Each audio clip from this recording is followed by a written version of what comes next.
Welcome to KitPlus TV. We're back this week for a packed 30 minutes of Dick Hobbs talking tech. 4 workflow guests, our TVFutures student, a brilliant user review, and of course, industry news that you won't want to miss.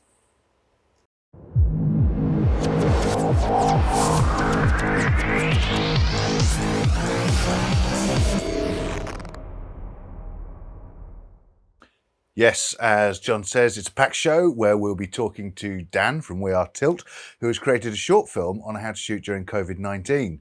Guy from AKA about his new podcasting range of desks, Neil from Axel AI with their support for Avid, and Craig from 3 Media talking about Zen, their content management system. We also have our TVFutures Student of the Week, where we'll learn about some of the challenges those trying to get a foot in the door of our industry are facing. We do urge you to watch these student clips that they shoot and submit to us. Right now, they need more help and support than ever before. Yes, they do indeed. And in an upcoming show, Dick Hobbs will be chatting at length to a course leader about those exact challenges from a university angle, ensuring they deliver the quality and relevant information the students need. Now, if DevOps is a phrase you haven't come across before, then you won't be alone. Let's hand over to Dick to tell us more. Thanks, Simon. Today I'm going to be talking to Lewis Kirkaldie from Synergy. We're going to be talking about new approaches to developing applications. But first, TVFutures. Hello, my name is Max Eagle. I'm a student studying television and broadcasting at the University of Portsmouth. I was set to graduate this year in July, but that's been suspended due to the coronavirus, and I'm now set to graduate in January of next year. Certainly wasn't the crescendo end that I was expecting, but I've adapted just the same as everybody else. So on my course, which is known as TVB, we have produced live and pre-recorded TV over the last 3 years. I also took a year out on a placement working for Premier League Productions as a media coordinator, and that placement solidified in my mind that I wanted to look more towards the technical side of broadcasting rather than the more conventional areas such as producing and directing. So on my course, otherwise known as TVB, we've produced live and pre-recorded television over the last 3 years of teaching. I also took a year out on a placement at Premier League Productions as a media coordinator, and on that placement it solidified in my mind that I wanted to look more towards the technical side of broadcasting rather than more conventional areas such as producing and directing. And in this year specifically, I've focused on learning unit management and remote production in outside broadcasts.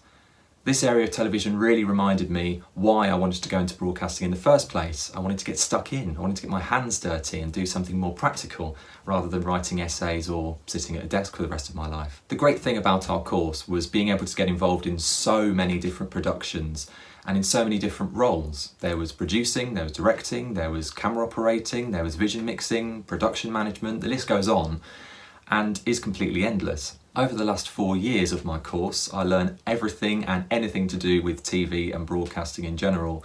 And with an industry that's looking for more multi-skilled people coming out of the lockdown, this will only become more important as time goes on. As remote production seems to be the way to go, I felt like I was slightly ahead of the curve when I started looking into these type of solutions for broadcasters.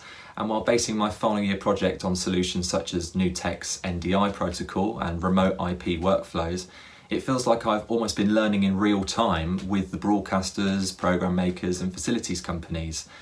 They've all had to adapt, and they've had to adapt fast.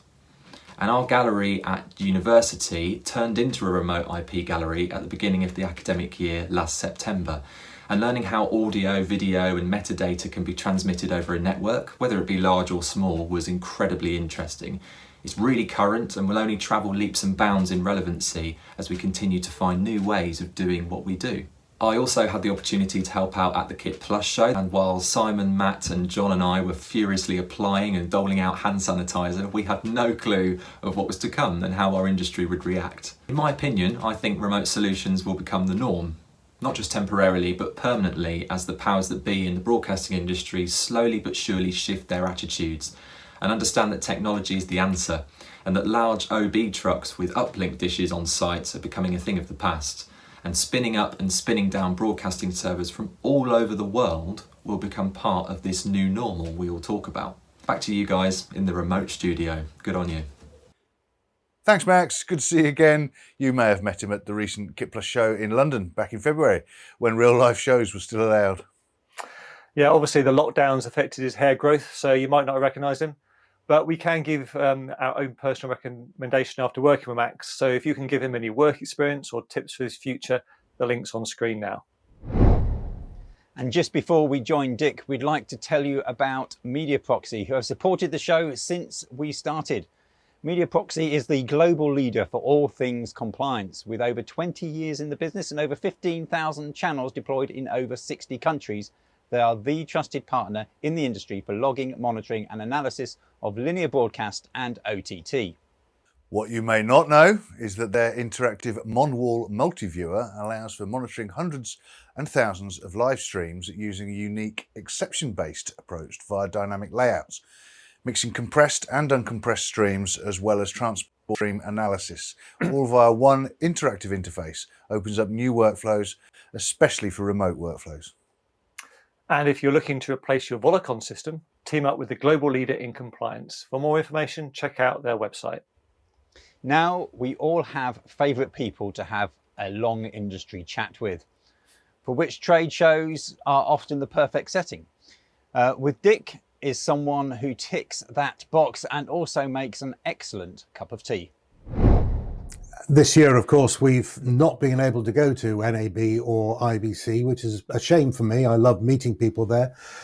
One of my favourite conversations regularly at NAB and IBC is with Lewis Kirkaldie from Synergy, and I'm delighted that he's with us today. Hello, Lewis. Hey, Dick, how you doing? I'm great. So, first of all, Synergy. Just in the three sentence answer. What are you about? Oh, making great software, running in the cloud, and I'm out of the third one. I wasn't ready. Excellent tea making. There we go. So your primary business then is in developing customized solutions, as you say. It's software, it's cloud solutions. You're in the business of developing and tailoring solutions for people. Yeah, I mean it's a market and it's a process that this industry has worked hard understanding, because there's always pressure for that wonderful acronym COTS, custom off the shelf or customizable off the shelf stuff, and then there's bespoke solutions. So you're always walking that fine line as a customer of such solutions. You want the benefits of mass production, the Henry Ford's any color as long as it's black type benefits. But at the same time, you absolutely want it to be that perfect shade of black and with exactly the right number of wheels and axle capacity for your business. So there is always that balance. And part of the innovation of industry and of Synergy is working out ways that you can do the bit of cakeism. How can you have your cake and eat that? How can you have a black Ford but with go faster flames down the side? So it's all about customization. It's all about finding that point of balance between the bespoke solution and the cheap solution. Yes. I mean, you need to find a way to get your business to have a very tight fitted. It's how to buy a custom an off the shelf suit that looks like it's custom fitted. So one of the enhancements that we try to make sure you can do with our software is that we leave customizable configuration points that mean that you can modify what's happening while still being in that kind of central happy zone. That means you're on the same core software release as everyone else, and when a bug fix goes in for one customer, it goes in for all, and when a feature is added for one customer, it goes in for all. You want to be in that happy groove, but you still need a way to kind of express your business's independence and unique requirements. And actually, there's been quite a lot of improvement in that field in the last decade, and accelerated much more recently in the last few years as people work to move in the cloud more and more. And you hear the buzz term from a couple of years back that's still echoing around DevOps, development meshed with operations, that seems to be one of the solutions that has dropped in as a way to try and manage that complexity, manage that customization, and manage that software consumption and cloud consumption and virtual machine consumption, and how to find a methodology for working with that without just tying yourself in a huge knot. Because as you increase complexity in any system, you also increase the inherent instability of that system. So managing complexity is a mechanism to regain stability. What we're really talking about here is customization of software tools. Now, is that something you do as part of the original system supply? Is it something the users do as they understand their own workflows, or is it a bit of both? I think it's absolutely a bit of both. I think the critical factor is that someone can. So whenever we're looking at mapping out systems and mapping out a delivery, you have two classifications of problems that can be solved with a workaround and problems that can't. And the most important problems to address early and to address quickly are the ones that do not have a workaround in. The workaround may be painful, it may be Byzantine, it may be unhelpful, but if there's a workaround, you can still set sail off into the ocean. If you are completely blocked, there's nothing you can do. So a huge amount of the effort that we put into our software and into the way that we work with customers and customize things is we make sure that there is always that release valve of, okay, well, what can we do that means there is a workaround? And that workaround could then be, actually implementing the customization as needed, or doing something manually, or it can also be Synergy being commissioned to take care of some things because the customer doesn't have the skills, or similarly, it could be that the customer can do it. So for me, the who does it is very much secondary to the can someone do it.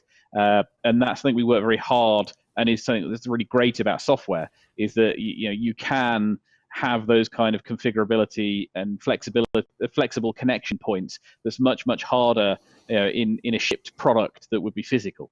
And one of the great benefits of the cloud is that you've got the ability to hook in all sorts of pluggable parts. It's much more like playing with a big set of virtual Legos, and you can build a stable or build a rocket ship. Lewis and I continued talking for quite a while. You can see the whole interview on the YouTube channel, link is below. But for now, back to the studio. Thanks, Dick. And as he says, the conversation with Lewis did go on for some time, and it's well worth a watch. So check out the full discussion on our other channels. So now we come to the 4 workflow sections that make up our industry, and we start with Capture and Produce. First up, AJA Video Systems has released Key Pro Go version 2 firmware for its multi-channel H.264 recorder and player. This update introduces enhancements for improved quality and reliability in H.264 recording, including support for up to 25 megabits per second, 10-bit and 422 color space. Next up, Iggy Electronics Europe has a new addition to its range of broadcast production equipment. The BSX 100 is a 3G fiber-based station offering a coherent upgrade path for broadcasters and production companies as they progress from SDI to IP, from standard dynamic range to high dynamic range, and from high definition into HD 4K dual format workflow. The BSX 100 is fully compatible with Iggy Army's Unicam HD system cameras, including the HDK99 and HDK73. It will also support Iggy Army's future 4K native cameras. Sony Pro ambassadors have been sharing their personal experience of filmmaking during lockdown in a series of inspirational stories and advice on Instagram Lives. Announced earlier this month via the Sony Instagram channel, the Instagram Live series has featured weekly clips from the 7 Sony Pro ambassadors around Europe, with new stories released every Monday. And on the subject of filming during lockdown, our next guest is Dan Evans from We Are Tilt. But just before we say hello, let's look at a trailer they've put together entitled How Do You Make a Film Under Covid-19?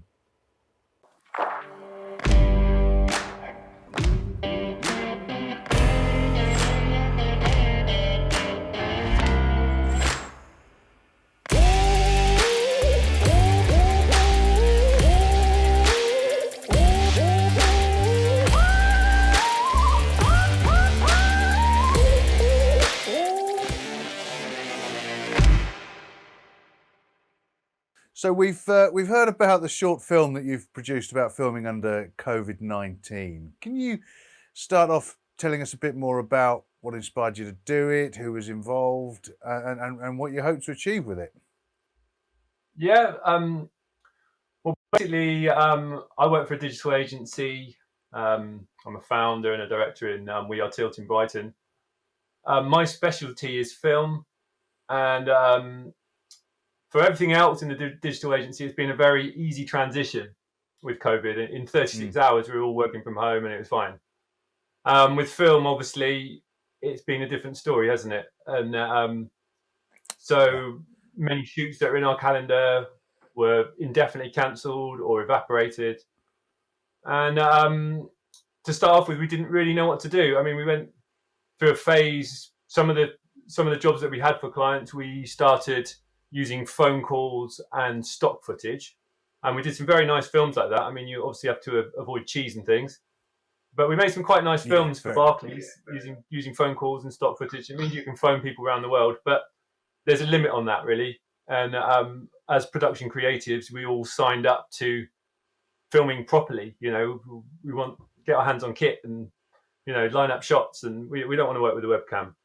I just thought you did find that the APA guidelines were easy to follow, and being as there are other guidelines out there, they were the ones, you know, you chose the APA guidelines over and above everything else, and were they easy to follow? That's the question, I guess. I found that the APA guidelines were very easy to follow. We had looked at a few different sets of guidelines, and it felt like the timing was right, and that they were comprehensive enough for us to feel comfortable with it. Now, I know there are lots of guidelines out there, and in time, I think the government guidelines will come along. But for us, it certainly felt like this is the first time, we can feel safe in doing a shoot and not worried about our clients, not worried about the talent, not worried about our own crew. And so it was good. I mean, there was a lot there, though, so we had to go through it and just find the things that were relevant to our shoot. Because, like I said, it was a small shoot.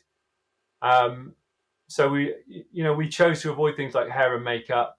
There was only 2 interviewees, and they weren't on camera at the same time. There was many reasons why it was quite an easy thing to do. So it did feel like the right one to start with. So Dan, obviously you've gone through this process now of actually making a film and following these guidelines. What learnings did you take from actually getting involved in doing it? Yeah, it's a good point, actually. It was something that we hadn't anticipated. We hadn't thought about this before we made the film, but actually by the process of doing it really does show you the blockers. And it's good to know those before you go into a big client shoot and you find those things out on set. So a few of the things, for example, I guess it's quite obvious really, but everything takes a lot more time. You just have to build in that time. You know, a lot of our shoots tend to be so rapid. We're like, right, we'll cram in far too many shots for the day, you know. But for this, we just made the decision, let's just slow everything down, give it lots more space, loads of space in the call sheet. And that was very, very important to do, because there's so many hoops that you have to jump through. That is really key. The second thing, the skeleton crew was a real challenge. I mean, it essentially was myself as director, Harry Osborne as the cinematographer, and AJ for sound, plus a COVID officer. So that meant that I was interviewing Lewis whilst doing the follow focus. And that, I've never done that before, and that was quite challenging. Getting a rapport with someone whilst doing this, it's not ideal. Carrying of kit. So there was one point where we moved location. It's better to try and limit the locations, because there was one point where it was only about half a K that we had to transport kit. But the kit that I had tended to be the bulky stuff, but no one could help me out. Normally everyone will grab a bag and it's fine, but it was a hot sunny day, there's a big hill, and 5 times later everyone else is eating their sandwiches, and that was a difficult one. And it wasn't just me, everyone found that because they had their own items to carry. But there was a point in the day where I was like, oh my goodness, this is a bit much.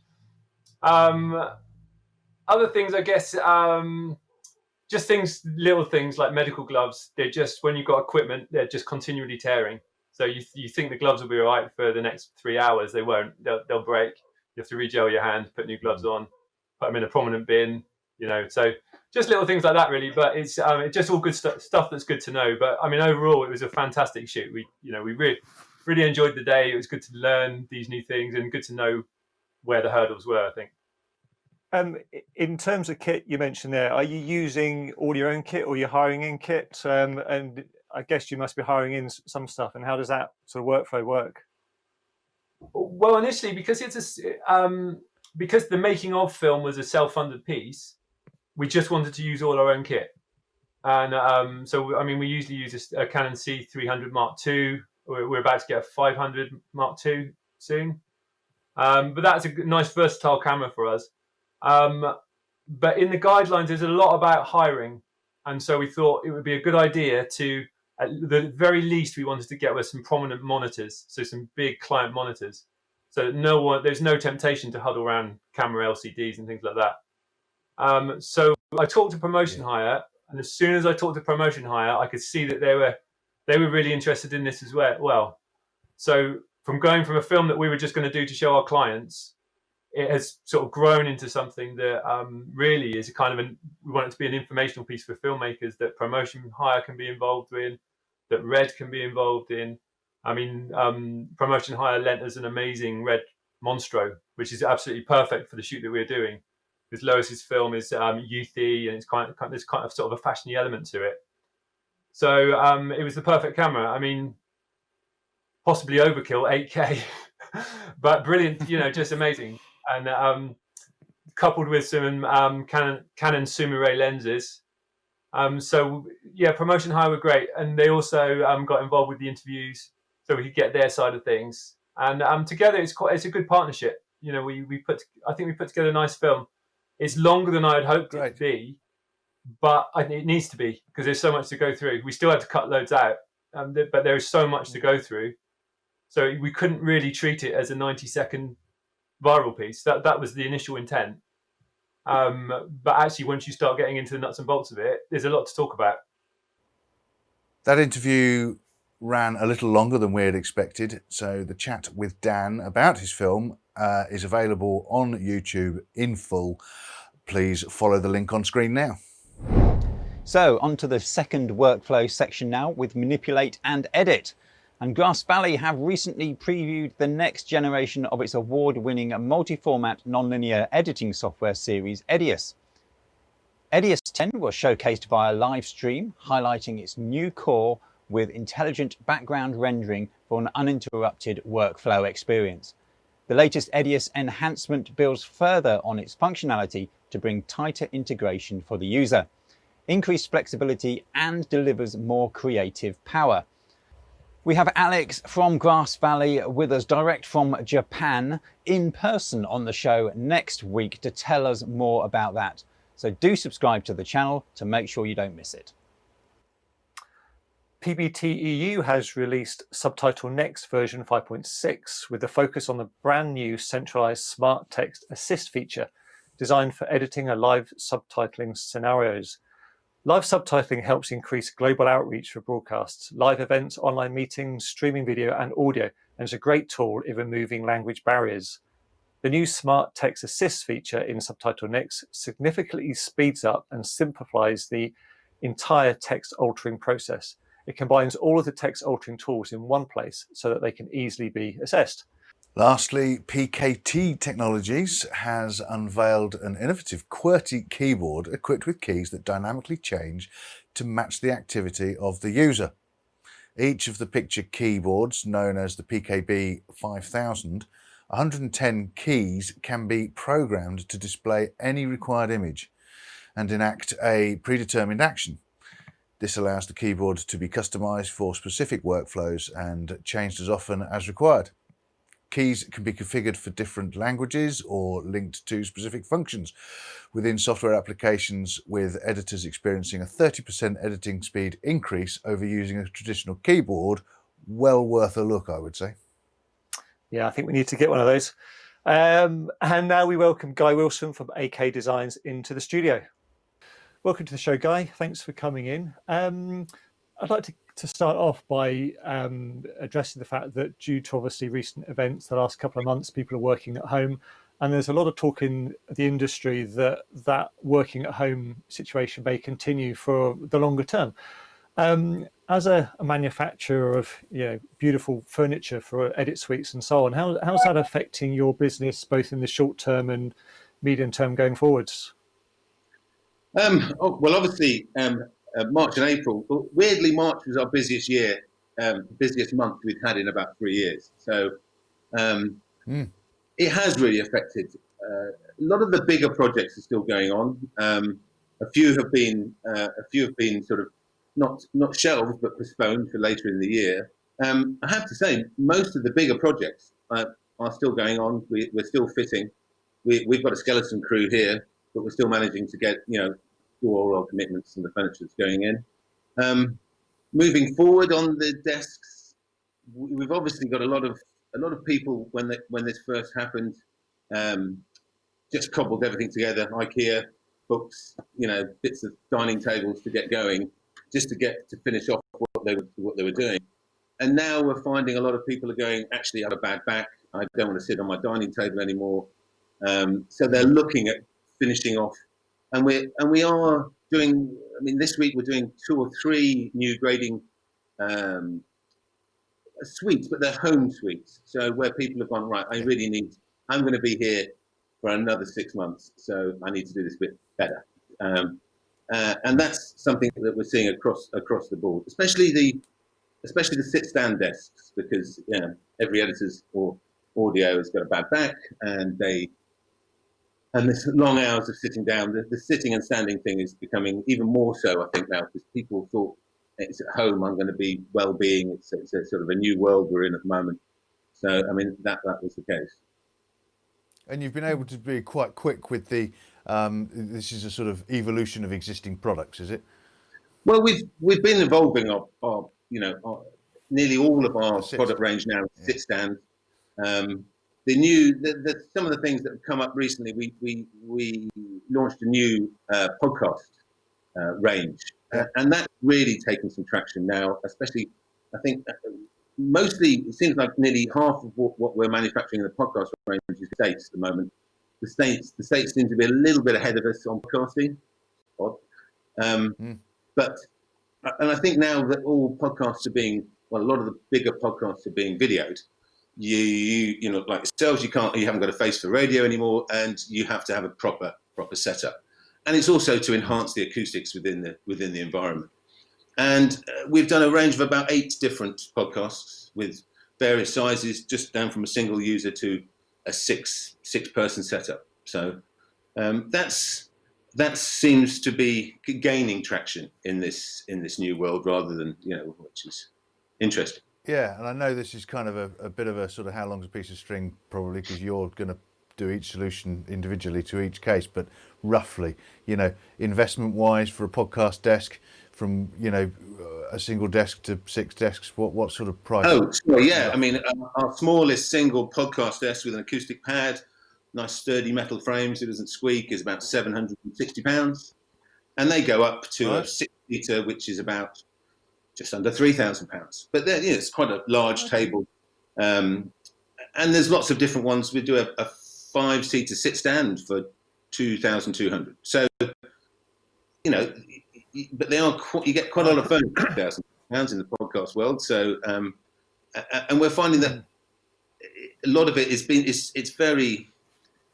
You want to make the whole. You've got a virtual set, which is great, but these guys, they want to make it look professional, and just having a sort of a work table, it just doesn't really, and also the layout of the people. So you don't want people doing this all the time, going off mic. So everybody's sort of facing each other, and it's been, we've been working on it a year, and it's proved very, very popular. They're podcasters, they're not in a virtual studio. They are filming themselves doing a podcast. That's a different, and they've got to look like they're in a studio. And let's do it. Yeah, good. So I guess it kind of instills a bit of social distancing as well. Go on. So this is probably a dummies question, Guy, but not being a podcaster, what's the difference between a podcasting desk and an edit desk? Well, I tell you what it was. It's really what's the difference between a podcasting desk and a voiceover table. And because we've been doing voiceover booths for the post industries for 25 years, and really it's really to have some acoustics, to have good mic arm positions, and not layout, as I was saying, so no one's so good sight lines between the presenters and the guests. We do all of our podcast desks have inset acoustic pads just to stop the reflection off the desk. It makes the sound better within people are trying to get a better and better production on podcasts. They're spending more money on mics and acoustics and lighting, just to sort of lift their production levels, like everybody is. And the table is just one of the bits that has been sort of neglected, really, and no one's really thought about building this in with cue lights, little things like headphone holders, cue lights, microphone, just so everything is there, so you're not sort of doing this off camera. Yeah. Guy, thank you very much for coming on KitPlus TV today. It's been good to talk to you and learn about them. And we'll put a link on screen now so people can find out more. Fantastic. Thanks very much, guys. See you soon. So here is our third workflow section, Manager Monitor, with the Alliance for IP Media Solutions, known as AIMS, introducing its newest member, Magewell. The company joins AIMS as the adoption of SMPTE ST2110 continues to accelerate in the broadcast market, and the Alliance's new Internet Protocol Media Experience, shortened to IPMX, set of open standards and specification gains the momentum in the pro AV industry. We always like to give a plug to Magewell, who are kit partner to KitPlus TV and provide our camera HDMI to USB converters. So it's well worth a look at their product range. Now, Object Matrix announced its solutions now support the recently launched Adobe Productions Work for Adobe Premiere Pro. Matrix Store, together with Vision, allows media companies to keep content secure and protected whilst ensuring easy access and discoverability at all times. It also provides scale, security and future-proof access to both content and metadata. And now we welcome Neil Blake from Axel AI into the studio. Good to see you, Neil. How are things given the current situation we're going through? Actually, it's a very exciting time at Axel. We all work remotely typically, so we've actually had no change or no impact on how we do business in the current situation. And in fact, we're launching a number of new products and features, and we're also spending a lot of time helping our customers work remotely. We have a reverse proxy service, which allows customers to securely access their Axel systems from anywhere. And that can be based on an Axel domain or on a customer domain. And we just basically present the Axel user interface in a secure cloud service. So we're not moving any content around, it's literally just the interface on the cloud site. And that's helping people who can't get into their offices or whose customers can't get into their offices to access the system. Another new feature we've got is our support for Avid content and AAF export, which is exciting. And so that's, you point Axel at an Avid media files folder. We parse the folder, we figure out which groups of OP-Atom files are a single file, and then create a browse copy from that, which then becomes available.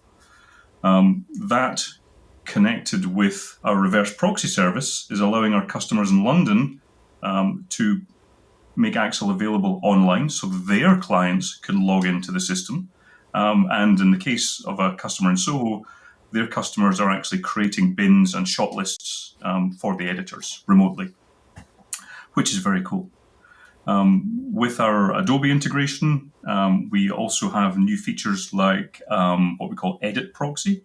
So as everyone knows, Avid creates a low resolution proxy file for the standard users to use, but we also now create a second higher resolution proxy file that can be imported into the editor, which can work with the high res, low res workflows. So if somebody's shooting on 8K, we'll create an HD browse copy that can then be imported into the editor, which is very cool.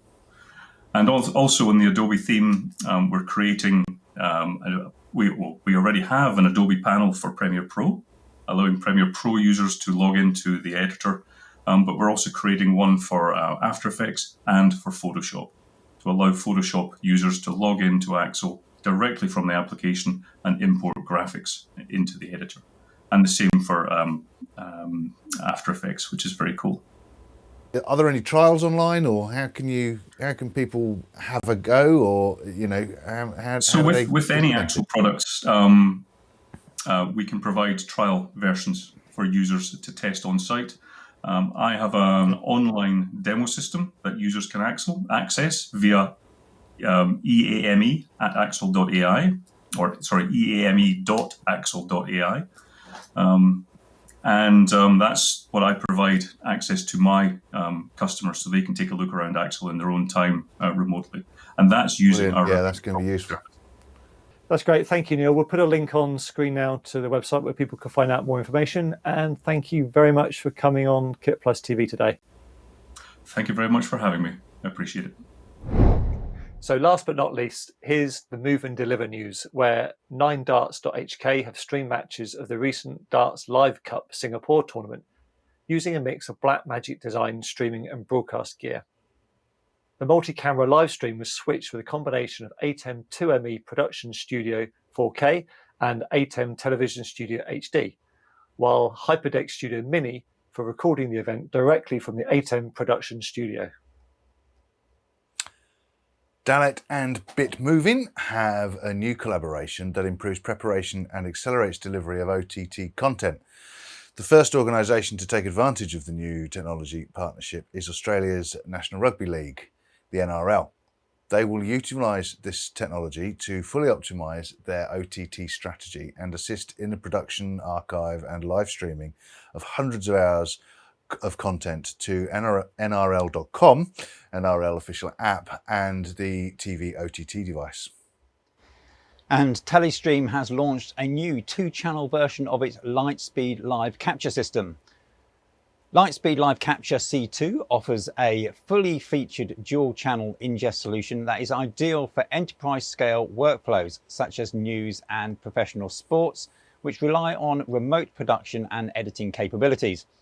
The new dual-channel ingest solution captures 2 concurrent HD inputs up to 1080p 60, while at the same time generating a low-res proxy of the content.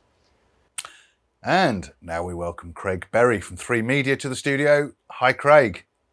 Hi, Matt. Thanks for having me. So, Craig, 3 Media is well known as a tier 1 media consultancy, but for those that aren't familiar with 3 Media, could you give us a rundown of what you do and maybe some examples of the projects and how they've benefited those clients? Absolutely, Matt. 3 Media actually consists of 2 different businesses, so to speak. One of them is a consultancy. We've been doing that for almost 20 years, actually a little over 20 years now. And the other side of the company is products. We do a business content management system called Zen. And between those, we've been quite busy. On the consulting side, some of our recent projects include working with a major publicly traded media operation in the States to help them prepare for forced remote working, which is a situation we're all dealing with now. This was triggered by weather events a few years back. And when the virus issues forced them to send their staff home, they were literally able to, over a weekend, transition their entire operation to remote because of the work, due to the work that we did after Hurricane Sandy. We have another customer in Europe who is a very large distributor of video content who over the years has, for whatever the reason, managed to end up with content scattered over multiple storage environments in multiple locations. This has resulted in a tremendous amount of overhead and very bolted together workflows to allow them to find that content and then actually do something with it. And we brought both a combination of consulting to help them with optimizing workflows and process, as well as the Zen pipeline content management system to allow them to bring all this together, aggregate it, and make it visible to all of their users, irrespective of where they are. They're global. And then allow them to manage work orders against localization and fulfillment to multiple nonlinear endpoints. So that's sort of a quick overview of where we are, what we do, and what we have done. That's great. So, Craig, tell us a bit about Zen Pipeline. Tell us a bit about it, and what gap does this fill in the industry? Thanks, John. Zen Pipeline is a fairly new product. We launched it at IBC last year, and it is actually a culmination of many years worth of the consulting work where we built numerous tools for clients to achieve certain things that they needed to do with their business. And over the years, we managed to leave a lot of those behind, but also realize that if we were to put them together into a complete or a cohesive system, that we would be able to bring something that nobody else, that we believe, provides to the industry. Metadata management, media management, the ability to aggregate any kind of storage anywhere into a common global namespace, and then the ability to discover and capture metadata across multiple areas. And this would include faces, places, and objects, the ability to, and we're working on this, to assess sentiment, actions in the image, and then put that metadata on a timeline to allow a user to be able to search for, say, all the instances of a particular vehicle or people or things like that across that. The ability then to bring all that together and then drive a work order platform to, say, for example, drive a compliance process. In addition, the Zen platform also includes an optimization simulation tool, which we think is unique. Effectively, it allows you to assess a workflow for performance and then identify what are probably or likely to be very subtle areas which could provide or cause bottlenecks for the process or various processes, and then recommend optimization. And this is a combination of machine learning and artificial intelligence. Now, those are two terms that I'm really reluctant to use simply because they are grossly overused in the industry. And most people don't really understand what they do. So we're going more along the lines of cognitive analysis, using various tools, a combination of algorithms, AI, and ML to achieve these various things. We use those both in image analysis as well as speech to text, the analysis of that for sentiment, and then to be able to discover content that is perhaps unknown, but maybe not unknown, but improperly labeled. So there's no easy way to associate it with either its sibling, parents, or child objects. We feel that the product itself, Zen Pipeline, will provide these kinds of things and does provide these kinds of things and brings a capability to the marketplace that the MAM providers and the various content management providers touch on but don't necessarily deliver. One of the big things for us is the term discover. Most of our competitors in this space use that term correctly to identify the process of discovering content that they know about. An area that we're working on is being able to discover content that they do not know about. For example, a library of content that is unknown to them, hasn't been logged, but yet we will be able to crawl it, associate that content with other content that they may already have, and then place that into an appropriate executable business hierarchy. So you've already discussed a few of the things that are going on with Zen in the future, but can you sort of expand on other capabilities that people can look forward to seeing going forwards? Absolutely, Simon. One of the big areas that we're progressing is the further integration of what we call cognitive analysis.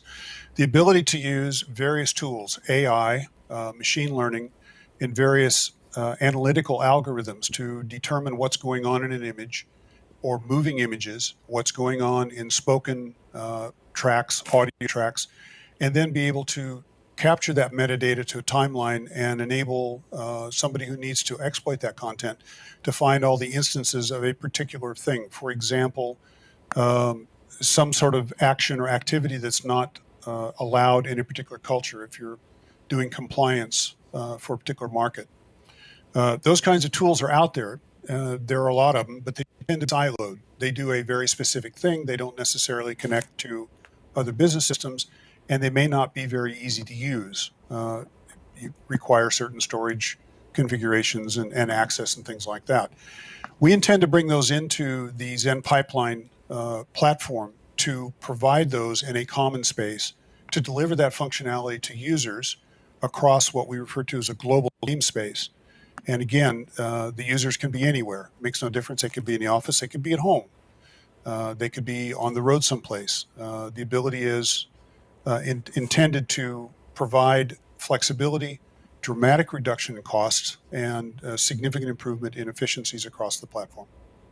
That's great. Fascinating. Thank you, Craig, very much for coming on KitPlus TV today. And we hope to catch up in person in the not too distant future. Look forward to it. Thank you very much for having me. You will no doubt know by now we are encouraging user reviews to be sent in. You simply turn the camera on yourself, do a short 3 to 10 minute review of that item of kit you just can't leave home without. What you love about it, maybe something that could be better. And not forgetting that we still pay £100 for those we use. So this is a part of the show where we look at kit, where it is, who is using it and how it's performing. Ed is here now with his rundown of his Fujinon 18-55 T2.9 Cine lens. My name's Ed Lister and this is my KitPlus review of the Fujinon 18-55 T2.9 Cinema Zoom. I cannot recommend this guy enough. If you are after a run-and-gun all-rounder, this is your guy.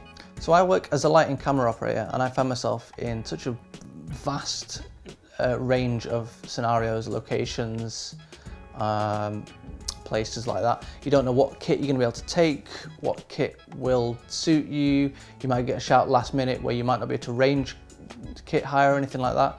So I wanted to get a lens which kind of covers a lot of ground, but optically performs like a box of Cineprimes, if you like. So rather than just a standard kit lens, this guy is truly ace. It will never let you down. So this is why I bought this lens, and this is why I recommend it so highly. It is brilliant. If I can ever take one lens in my bag, this is it. Yes, do check the full-length review from Ed on our user reviews playlist on YouTube. And if you want to submit your own, then please go to kitplus.com/reviews. And just before we move on, Sennheiser are celebrating their 75th anniversary this year. And one of their many remarkable products are the iconic HD25 headphones, which can be found everywhere from OB trucks to DJ booths around the world. They are Sennheiser's most successful headphones they've ever made. So right now, anyone who orders the HD25 during June has a chance of receiving the limited edition version of the headphones, instead complete with retro Sennheiser logo, yellow ear pads, just like these ones. It's good to see some personnel movements in the industry, and this week in our movers and shakers section, we've seen Pixel Power have appointed Sarah Diaz to its head office team. Sarah will provide internal sales support to the sales teams in the Cambridge base and regional offices in North America, Southeast Asia and the Middle East. Cowec has invested in further expansion of its R&D department with the appointment of Andrew Munt as software manager. In this role, Andrew will oversee all Cowec's software expertise from architecting, design and development of all new and existing projects, continuing to drive and expand Cowec's renowned R&D output. And finally, Densitron has appointed a new distributor to support the development of its intelligent display systems IDS platform in Southeast Asia. Based in the Malaysian capital of Kuala Lumpur, JAA Systems is a long-established supplier of audio, video, broadcast and IT solutions in the region. So that's it for this week. We hope you've enjoyed the show. Make sure you subscribe to the channel, follow us, hit that like button and make a comment if you wish. Thanks for watching and we'll see you virtually next Tuesday.